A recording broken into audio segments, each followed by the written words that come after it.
every time you try to make a change, do it in steps. Don't do it all at once. All right, welcome to the How to Sell Insurance podcast.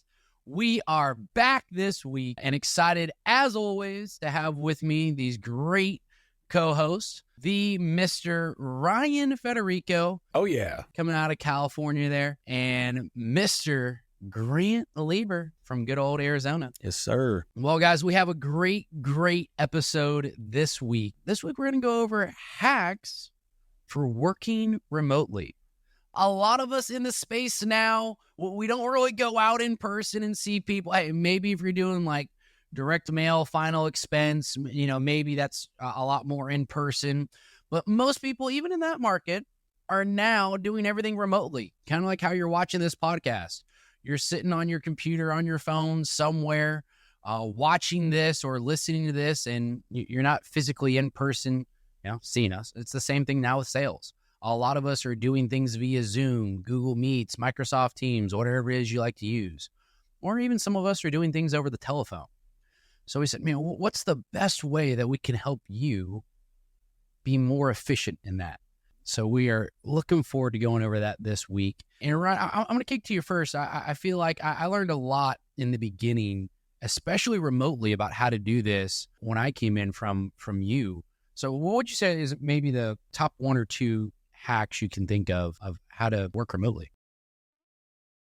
Yeah, man. Well, first off, there's so many different topics that we can go into with this, but I will say that there's a lot of people that are out there selling insurance still face to face. And there's a lot of companies that are still telling you, like, go out and meet with people in their house. And there's certainly a market that will buy insurance face to face. And there's people that don't Absolutely. have emails, and there's people that don't have cell phones. That, like, I get it. Those people still exist. But the majority of the population, this is how they want to do business. Yeah. Most of them, how they do most of their business is going to be online or over the phone. And so I look at it as like I needed to adapt to the way that my client base was already trending.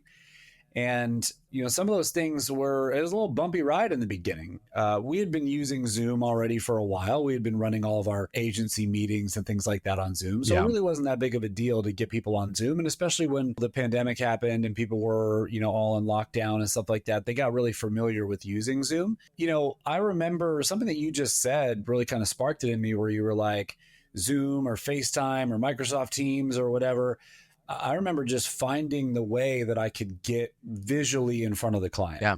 And sometimes that was FaceTime. Sometimes that was Google Meet. Sometimes, I used Skype at one point in time because that's just what that person had used. It was like Zoom, I have Teams I use for work or whatever.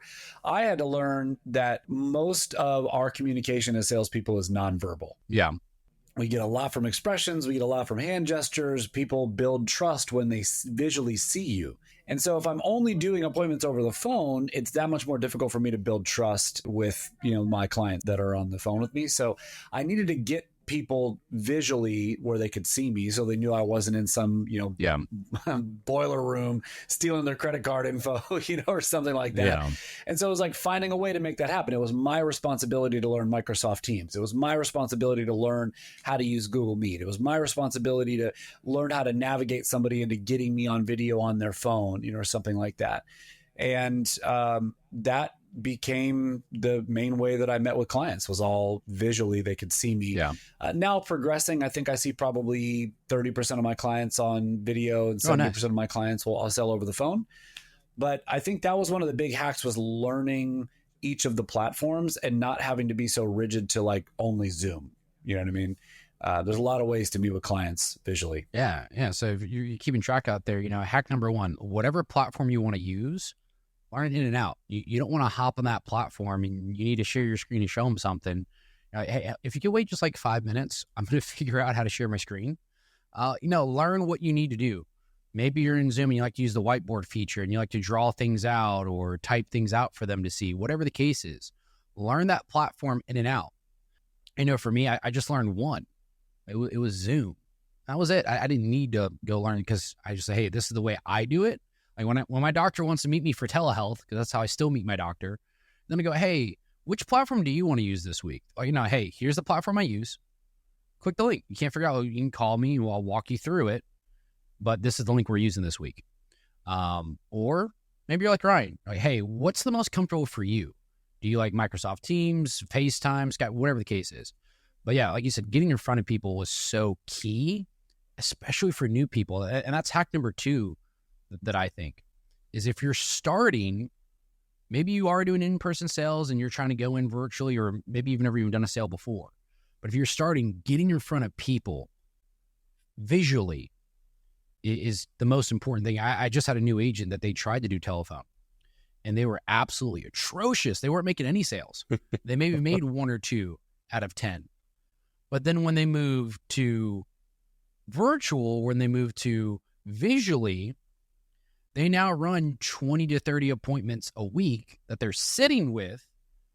And over 9 weeks, there's only 3 times out of 180 plus sales that or 180 plus appointments that they haven't made a sale. 3 times out of 180. It was a drastic change. And that's just one of those big keys that you hit on there is I think that second one. Well, what about for you, Grant? What are some hacks that you have? Well, I mean, I guess first of all, just to touch on those different ways we meet with clients, like the posture is so important, but it's not just our posture, like how we communicate with them. It's also on how we pick up on clues from the client. You know, when I do probably 90% plus of my sales over the phone. You know, the other percentage is if I might be presenting more of an advanced market solution like an IUL or an annuity, something like that. And so what I find really quickly in the presentation, like literally in the first 5 seconds, is not only are people making a decision if they like you in the first 5 seconds, you're kind of making a decision of like sort of if you've liked them or like really what you're going to have to overcome. Like if I get on the phone with someone and I'm like, hey, Ashton, it's Grant calling about the life insurance appointment we had this morning. And you're like, oh yeah, okay, man. Well, I'm kind of busy, but go ahead. So like now I'm knowing like, okay, there's some additional things I need to overcome because if I too quickly get into the numbers with that particular person, I'm probably going to get to think about it. So now I kind of realize I might have to step back and focus a little bit more on building that relationship.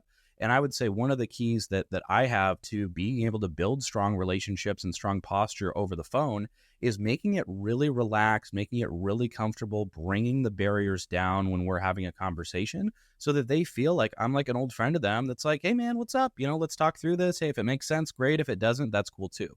So I don't want to get on the phone with them and make them feel like this is going to be some high pressure situation. In fact, I want, you know, because most of the time they're going into this thinking this might be some type of high pressure sale. And then they're pleasantly surprised when it's very relaxed. So that would be one thing I would just really encourage when it comes to posture is like really be able to understand the tonality of the person that is on the other end of the line and then kind of use that as clues that you may need to potentially overcome.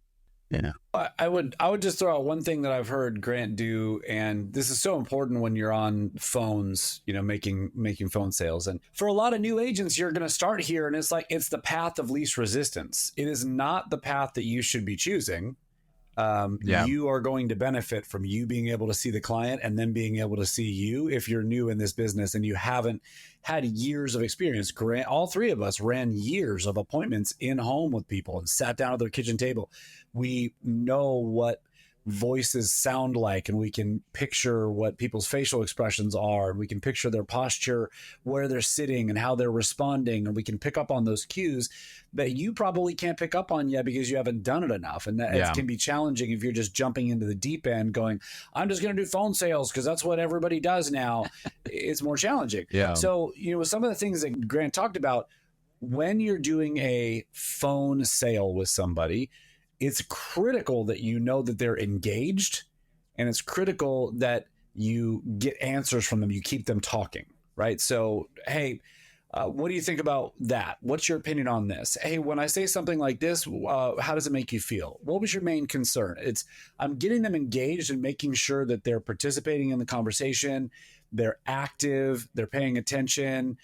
Even asking them to write things down. Hey, grab a pen and write this down for me so you have something to take notes on. So I know that they're paying attention to me and they're not watching The Price is Right, you know, or something like that, or cooking dinner or something, because I can't see them. I don't know if they're paying attention or not. The only way that I can really ensure that they're paying full attention to me and that they're engaged in our sales process is if I am the one pushing the envelope of the questions and taking notes and stuff like that. And Grant's so right. If you hear those cues, you got to stop and go back a step and then proceed forward. So Yeah, that was really good, man. you're spot on. And when we did used to go into homes, however many years ago that was at this point, feels like it was another lifetime ago. What we had is we had the ability to not only, meet with, walk in their front door. We were able to direct them to the kitchen table. Sometimes they'd say, hey, take a seat on the couch or whatever. And we'd actually kind of direct them to the kitchen table because that's where business is done. Yeah. And if there was a spouse involved, we'd make sure that that spouse or that whoever that other decision maker could be was there. And that's another thing that would be another tip for when you are doing a phone or even a video sale is making sure that both decision makers are going to be present, because a lot of times you may book an appointment with a husband, for example, and he might not tell his wife that you're going to be calling them at a particular time to go over these options. Yeah. And then when you get on the phone with them, you might make the mistake of thinking that she's there or that they're both on speakerphone or something, when most often that's not the case. And then you go through your whole thing, and then at the end, they say, Yeah. oh, you know what, let me talk to my wife and get back to you. And you're like, oh, I thought she was like there listening to this whole thing the whole time, and she wasn't. And so one of the little tips I would give you is I would be like, hey, John, it's Grant, was reaching out about the life insurance options, happy Saturday. How's everything in your world? And, oh, no, good. And I was like, awesome. And, and then Susan, was she there as well? And he'd be like, yeah. And then I go, oh, hey, Susan. And why I do that is because what I find is usually when they say she's here, that might not mean she's right physically here listening to you. That might mean she's at some other part of the house, or she's outside, in the yard, or whatever the case may be. So when I go, hey, Susan, then usually they're like, oh, let me go grab her. And then I'm like, okay, you're on speakerphone now. So that's just the way you want to set the table to make sure that in a virtual setting, you are meeting with both decision makers. Yeah. And that's so huge. So again, to recap, we got 1, know your platform, whatever it is you're going to use, know your platform.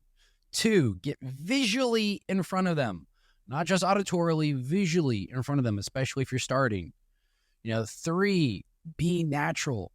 A lot of people, they make it a lot weirder. They start being a robot, or they're like, oh, hey, nice to meet you. Here's the quotes. Like, make it your natural flow, your natural conversation, like you normally do. 4, control the room. You have to be able to read the room, control the room. That way you can go in the direction you need it to. And if it's going off track, you know how to get it back. Those are so huge. And one of the things that I just popped in my mind when you said that, man, if you're selling over the phone, they can still visually see you based on what you've sent them in between, like the time that you called them and the time that you've met. So for instance, I changed the picture on the bottom of the email that I send to them to be kind of a smiling picture of me and my wife and my kids. Yeah. Instead of the more professional salesperson, headshot that's on my standard emails, the one that I have that goes to clients is a little bit more like friendly and smiles, and it's got my kids there, and it's a really wholesome picture, because that's what they're seeing in their head if you're just selling them on the phone. Like, they have a picture of you. And the last thing that you want is for the picture of you in their head to be of a salesperson, right? Because then you kind of have an uphill battle. We get to alleviate some of that when we see people in person and we make eye contact and we smile and we shake their hands and we make jokes and we build rapport. But if they're just kind of thinking about you as, like their picture of a used car salesman in their head, it's going to be difficult for you to sell. And so if you can send them something like in their appointment confirmation or something like that, maybe you text them a picture of your license and you have a picture of you, on it or something. So whatever you send them visually to, in between your appointment, that's what they're going to mentally envision you as if you're on the phone with them. It's a huge change for me when I started doing phone sales. Absolutely. The biggest thing, especially when you go to the telephone side, they are going to have that picture of you. And then the 5th thing I think I would say when we're thinking about how to work remotely is maybe you're already doing in-person sales and you're transitioning, or maybe you're doing Zoom and you're trying to transition to telephone. That has to be in a progression. You don't just want to quit like cold turkey.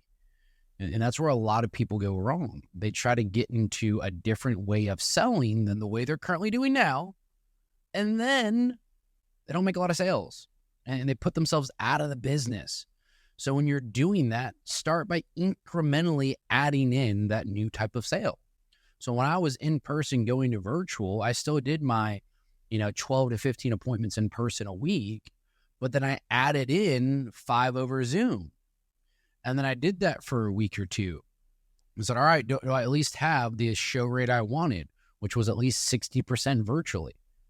It's all right. Well, if I wanted 60% virtually, well, I need at least 3 out of 5 to show. Okay, 3 out of 5 showed. Okay, now that third week, instead of 5 virtually, I'm going to up it to 10 virtually, and I'm going to decrease my in-person a little bit. I was doing, let's just call it 10 for easy round numbers. I was doing 10 in person. Well, now I'm going to decrease that to 5. So now I'm still doing my 15 appointments a week. I had 10 in home, then I added 5 virtually.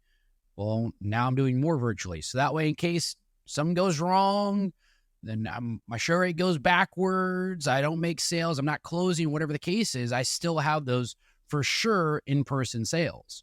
And then I did that for 2 weeks. All right, I saw my 60% close rate. I have my, at least 60% close rate as well, show rate, close rate. Now I do everything virtually. Now I'm doing 15 a week and I'm doing 0 in home.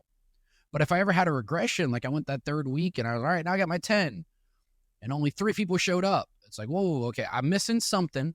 Next week, let's go back 5 virtually. Let's go back to 10 in person.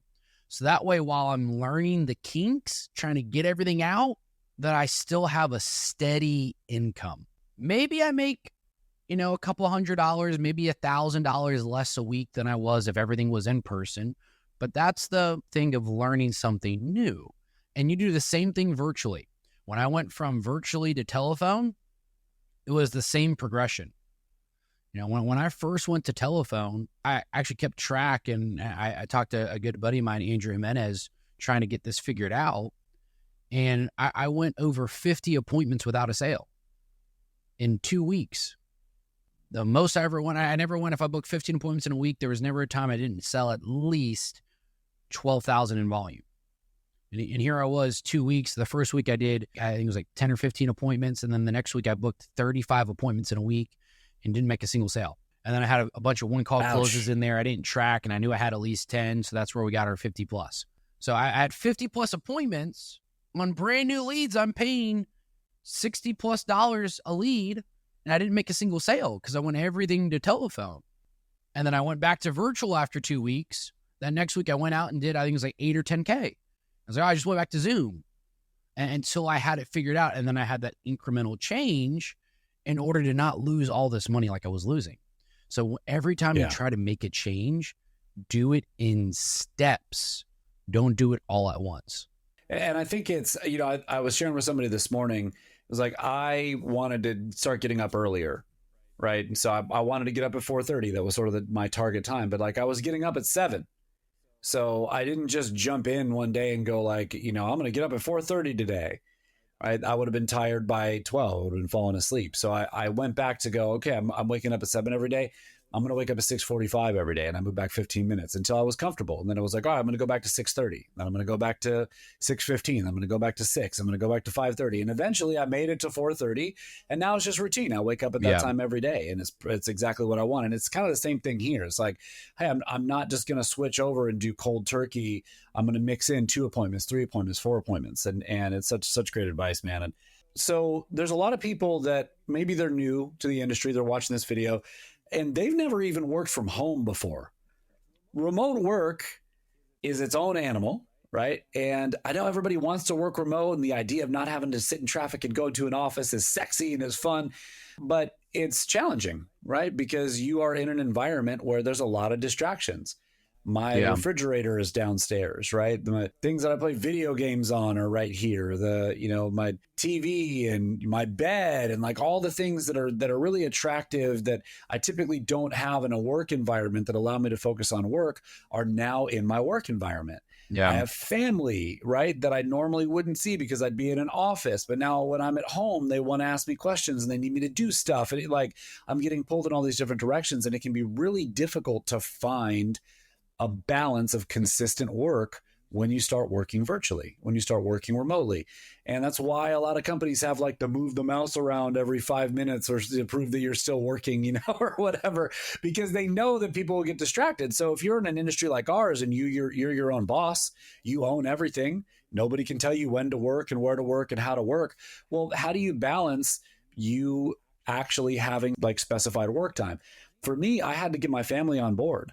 And so I had to like kind of train my family and, specifically my wife where, hey, I understand that it's 6:30 p.m.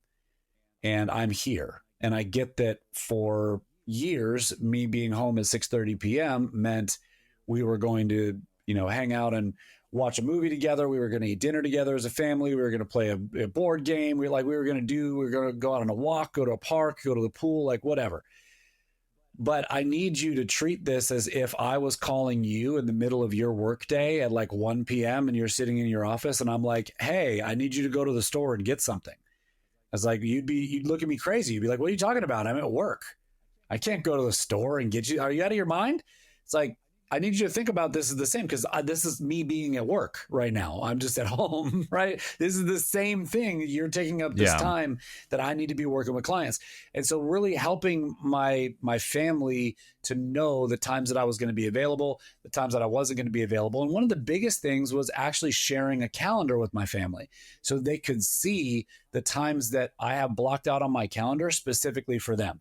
So one of the things that I did was every Friday I had pizza movie night. And I wanted to make sure that I dialed from 4 p.m. to 7 p.m. every Friday. That was like the golden hour time for me to dial, 4 p.m. to 7 p.m. And a lot of people are home. A lot of people aren't going out on a Friday night. A lot of people do go out on Saturday night. So Friday night, by and large, people just got paid. They just got off work. They're feeling good. They answer the phone. Friday night was always the best night for me to dial. So I wanted to make sure that like my wife was going to be home at 5 and I got to push through those 2 hours between 5 and 7 without any distractions.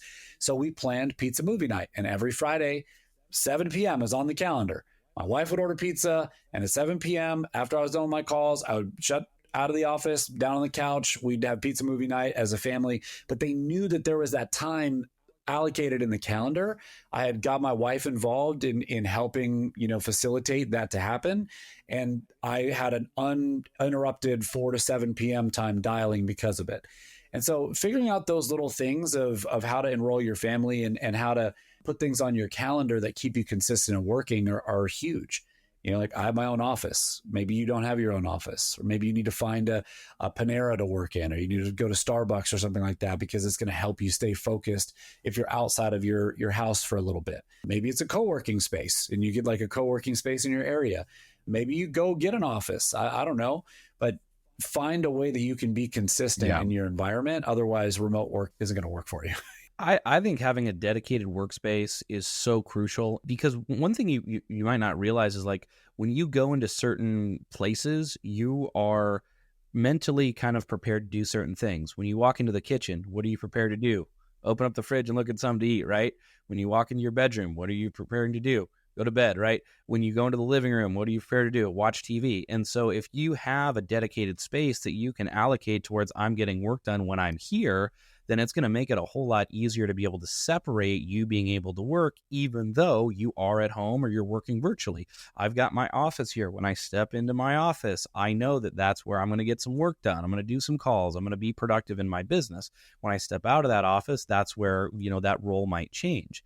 And especially if you're someone who really loves to do things on the go, which is like so big for me. Like, I don't love being in front of a desk. I don't even love being in an actual office. I like being outside. I like being able to make phone calls from the pool. I like being able to make phone calls from, while I'm on the road or while I'm traveling or while I'm doing certain things. And so for me, one of the elements that I've had in making anywhere a dedicated workspace is knowing the tools that I have. Being extremely proficient at knowing things like, how do I do a mobile application on my cell phone without even having to pull up my laptop? Do I know how to access these different quoting tools from my phone? Do I feel comfortable doing that?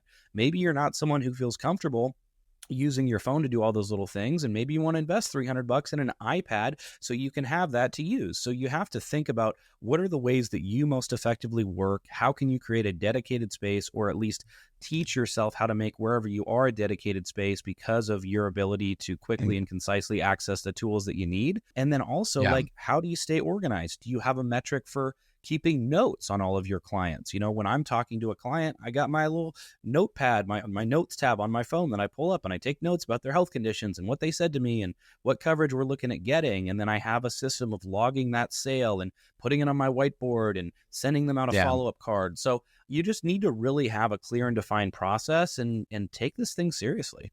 I want both of you guys to talk about this for a minute, because I have been around both of you and I've seen you both do this. So a quick story, I won't make it long. Grant and Andrew Jimenez came here for a corporate overview into Southern California. They both live in Phoenix. And I picked them up at the airport. We went and dropped their bags off at the hotel, and we were going to play golf with Josh Manzano. Shout out to Manzano Agency. So we head out on the way to play golf. Now, I'm going to have multiple people and bags and golf clubs and stuff like that inside my vehicle. And so I end up swapping vehicles with my wife for the day, and I take the minivan, which, by the way, is a Pacifica S. It's pretty dope. Anyway, shout out to the minivan people out there. So we get the minivan, and Jimenez is next to me riding co-pilot. Grant's in the back, like the third row of the minivan with his feet up, chilling, writing apps in our route from the hotel to the golf course, which was like 45 minutes or so. And he's just like taking phone calls, writing applications, quoting people. He wrote like, I think 2 applications on our way to the golf course. And I remember us getting out of the car. You were like finishing up the app or whatever. And you were just like, I just don't understand how people struggle with this business. It's just like, it can get so easy if you just push through the uncomfortability of actually making the calls and meeting with people. It's not complicated. You can do this in a van on your way to the golf course. I'm sure you've written applications on the golf course because you play so much. Ashton Delango Lunday is probably the best example of this. I'll be talking to Ashton and he'll just be like, hold on a minute. And then, 10 minutes later, he comes back. He's like, all right, I just wrote an application for $3,700. Like he's texting people on his text platform. He's calling people. He's setting appointments. He's dipping out and going around a corner, writing an application from his phone and coming back. Like, you guys have both mastered knowing the tools well enough that your office can be anywhere and you write applications from everywhere. And how cool is that if you're a new agent listening to this, to go, at some point in time, wherever I'm at, whatever the circumstances are, I can be making money, and, like putting money in my bank account and growing my business is incredible to think about that. So I know, Grant, you just talked about that for a minute. I want to just sort of toss it to Ashton. Dude, you do this better than anybody I've ever seen. Like, what's your philosophy around using those tools and where your workplace is, like where your office is? You know what I mean? And so let them hear it, man. Yeah, I think the last thing is just simply what Grant said. Knowing your tools, knowing your systems, knowing everything that you can. And so if I'm going to go do something and it's not in my usual work environment, I have every single application downloaded on my computer that I can reference. I have every single agent guide downloaded that I can reference. It's not uploaded in a cloud. It's downloaded on the device, because what if I don't have internet that I can easily access at that point in time? Well, it's downloaded on my device.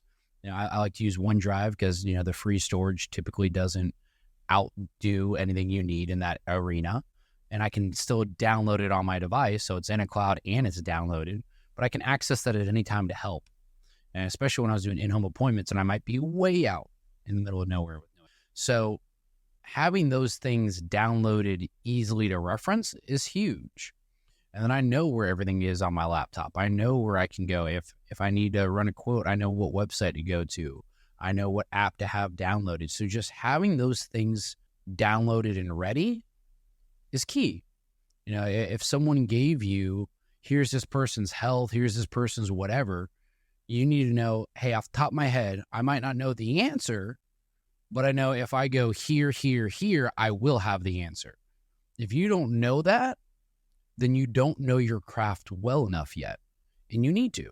That's the biggest key. If you want to be able to work from anywhere, in the middle of a minivan while driving down the road, in the middle of a parking lot.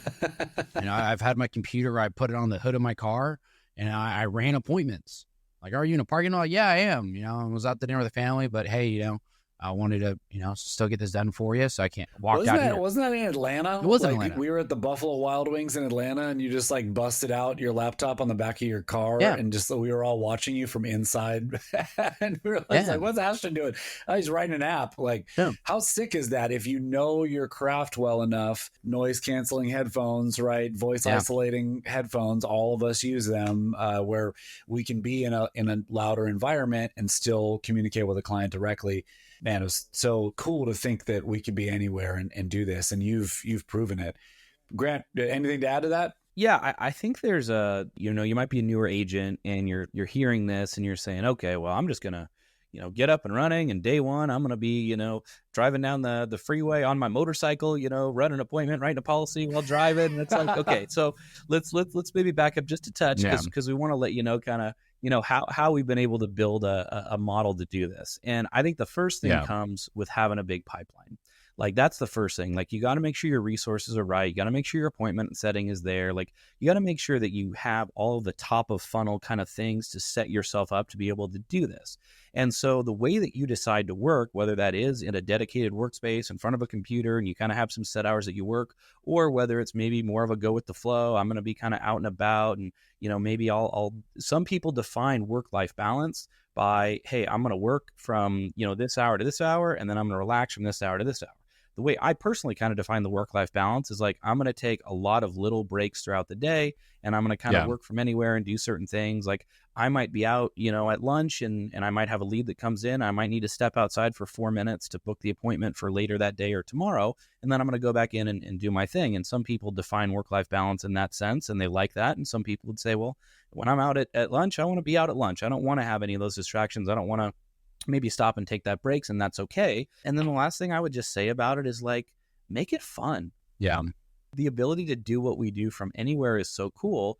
And so when you're meeting with someone, you can be totally transparent. You can say, hey, yeah, I am in a parking lot. I might build a relationship with a client or build rapport by being honest about the fact that we do work remotely. We are professionals. We do have access to all these different companies. We're going to do the right thing by you and your family. But at the same time, like, we're people too. We have lives. We have an awesome lifestyle. And, we like to live it, because people like doing business with those that are like them. They don't want to think about, I'm talking to someone who's like in a stuffy office wearing a 3-piece suit talking to them. Like, they want to think of it like it's kind of someone like them.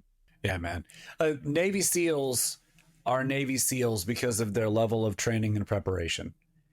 Right. And we all know, if you haven't seen what it takes to be a Navy SEAL, there's a lot of people who ring the bell and quit. Right. And it's sort of like our industry. There's a lot of people who ring the bell and quit. All three of us, you could drop a Navy SEAL into the middle of any situation, and they'll get their bearings, and they'll figure out what they need to do, and they'll make a strategy, and they'll execute. All three of us, you could drop us in the middle of an appointment, and blindfolded, within 5 minutes, we're going to know exactly what the client wants, what their health concerns are, have a plan defined for what carrier we're going to go with, have a way to check it, quote it, and get them into a sales presentation quickly.